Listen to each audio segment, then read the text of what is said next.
નમસ્કાર મિત્રો, દેશ અને દુનિયાના સુપરફાસ્ટ સમાચારમાં તમારું સ્વાગત છે। સુપ્રીમ કોર્ટે કહ્યું, ગડબડ હશે તો SIR રદ કરીશું। બિહાર પરનો નિર્ણય કટકે કટકે ન આપી શકીએ, જે નિર્ણય આપીશું એ આખા દેશને લાગુ પડે છે।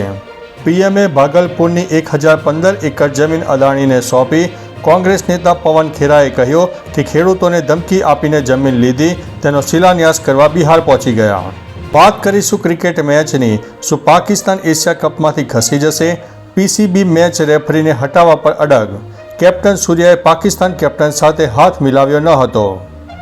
RJD કોંગ્રેસથી બિહારના સન્માન અને ઓળખને ખતરો, પીએમએ કહ્યું। બીડી સાથે રાજ્યની સરખામણી કરી। SIR ઉપર કહ્યું, ઘૂસણખોરોને બહાર જવું જ પડશે। રાહુલ ગાંધી પંજાબના પૂરગ્રસ્ત વિસ્તારોની મુલાકાતે।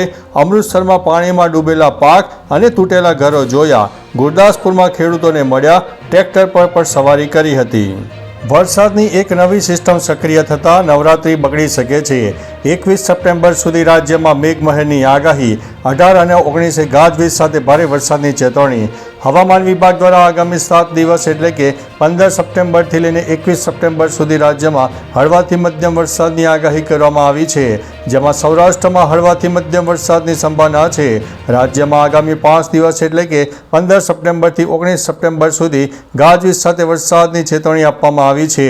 નવરાત્રિમાં હવામાન વિભાગ દ્વારા હળવાથી મધ્યમ વરસાદની શક્યતા વર્ણવવામાં આવી છે, ત્યારે બીજી તરફ અમદાવાદમાં પણ વાદળછાયું વાતાવરણ રહી શકે છે, જેમાં ગાજવીજ સાથે કોઈ વિસ્તારમાં હળવો મધ્યમ વરસાદ થઈ શકે છે। મહત્વનું છે કે તારીખ 18 અને 19 સપ્ટેમ્બરે પણ ગાજવીજ સાથે વરસાદની ચેતવણી આપવામાં આવી છે। પવનની ગતિ 30થી 40 કિલોમીટર પ્રતિ કલાકની ઝડપે રહી શકે છે। હાલમાં ઉત્તર ગુજરાતના દરિયાકાંઠા વિસ્તારમાં પવનની દિશા પશ્ચિમ દિશાની છે અને પવનની ગતિ 15થી 20 કિલોમીટર પ્રતિ કલાકની છે।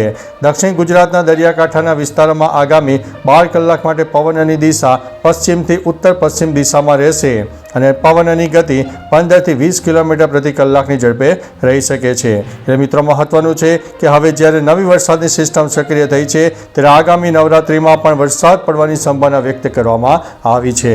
તો ચાલો મિત્રો, ફરીથી દેશ અને દુનિયાના સુપરફાસ્ટ સમાચાર લઈને મળતા રહીશું। ત્યાં સુધી અમને રજા આપશો। નમસ્તે।